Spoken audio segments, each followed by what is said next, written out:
guys, I've just got a quick little top-up shop for you guys today. I went to my local fruit shop and Coles. So I picked up 5 punnets of strawberries for $5 at the fruit shop, or alternatively you can pay $1.50 per punnet. Now the strawberries are a little bit smaller than usual, so they're kind of like the odd bunch strawberries at Woolies, similar to that anyways. They smell sweet, so I'm fine with that. Then I picked up some flat mushrooms at Coles for $10 a kilo. I think usually they're about $13 a kilo, so got them on sale.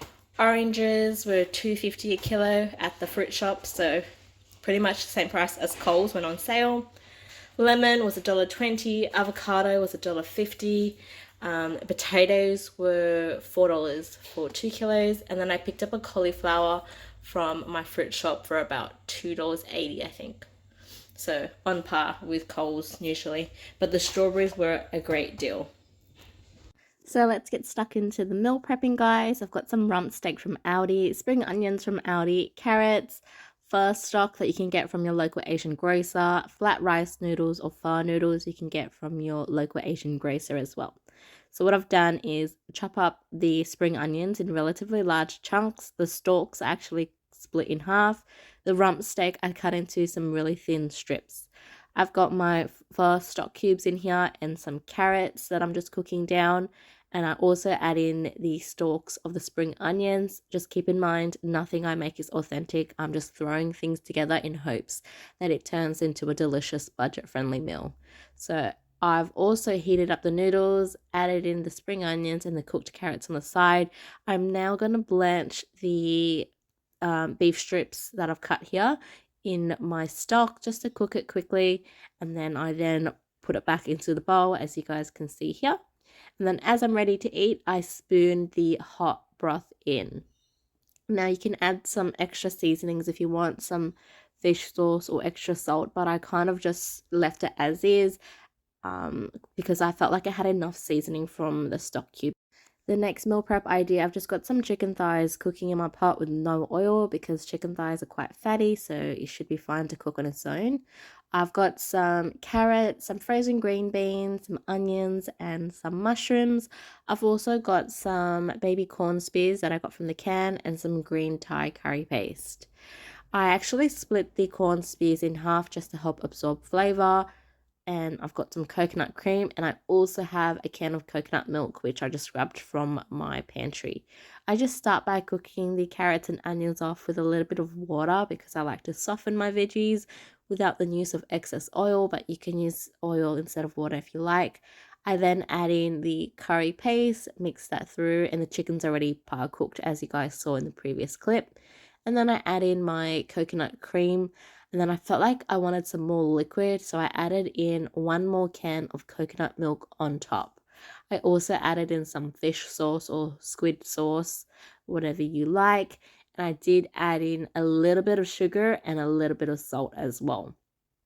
I then added in my corn spears just to help it absorb the broth in the pot.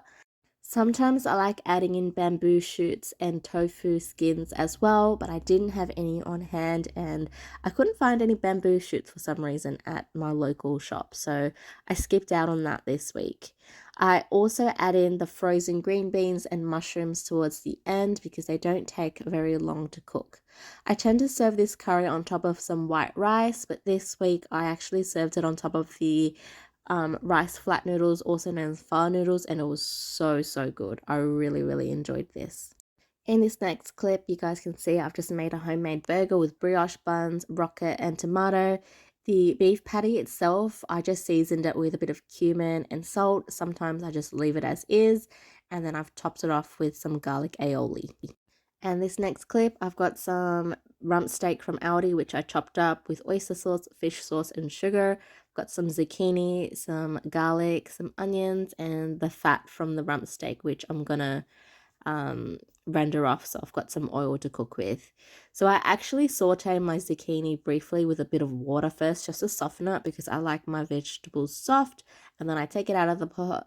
And then I cook the beef and the onions with some oil and then add in the zucchini probably halfway through because it's already half cooked.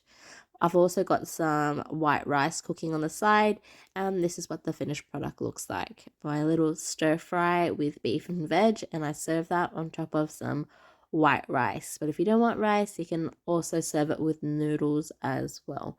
Generally, I prefer having my stir fry with white rice though, just a personal preference. And in this clip here, I'm cooking some more chicken thigh. As usual, I don't use oil when I'm cooking with chicken thigh because it's naturally quite fatty. I've got some carrots, some onion, and some frozen green peas here. And guess what I'm cooking?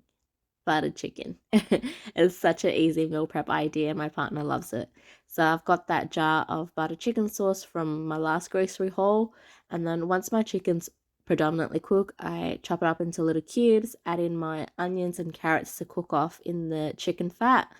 And then I also add in the sauce. The peas I tend to add in towards the end because it doesn't really take long to cook. So as you can see, I'm pouring the sauce in, and I like to add in a little bit of water in the jar at the end to shake it up just to make sure I get all of the sauce out. So I think I did that off camera, but I've included the commentary in here so you guys are aware of what I'm doing. So I've mixing all of that together, and we generally serve our butter chicken curry on top of white rice.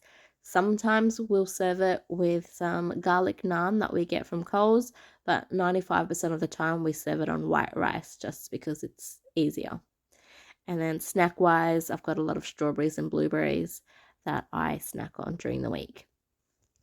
I also wanted to mention there's a free event called Sculptures by the Sea at Bondi if you're based in Sydney. It's completely free. It starts from October 20th and ends on November 6th, I believe. Free event. You can walk by the coastline and check out the sculptures that they've added. Sometimes they'll ask for a donation, but it's up to you. It's a free event, like I said, and it's a great way to get some steps in. So those who have kids and want a budget-friendly event, you might want to check out Sculptures by the Sea at Bondi. I really, really enjoyed this event. It was nice to get some fresh air and some exercise in as always. Guys, so I've got a bit of a snack haul here. I'm starting to do my Christmas shopping now, so these are going to be my stocking fillers. The Byron Bay cookies were half price. Normally they're $3. So this week they're $1.50 at Coles. I got the macadamia shortbread bites, triple chocolate cookie bites, and the white chocolate macadamia bites. I also picked up some Lifesaver lollies the previous week. Normal price is $4. And I picked them up on sale for $2. So we've got bubblegum flavor, we've got cola, and we've got the black currant ones as well. Those were from last week though. So I like to buy things in bits and pieces when they're half price. That way I save some money on Christmas. So those are going to be stocking fillers. As I said, I won't be consuming all of this junk food myself. I grabbed some blueberries. They were $2 a punnet at Coles. My little pooch loves blueberries, so he gets a whole packet of blueberries to himself, even though he only weighs 3 kilos. He has a handful a day though, so that should last him a week. And then one for myself. I only grabbed 2 bananas and an avocado. The avocado was $1.30, I believe, and bananas were $4.50 a kilo.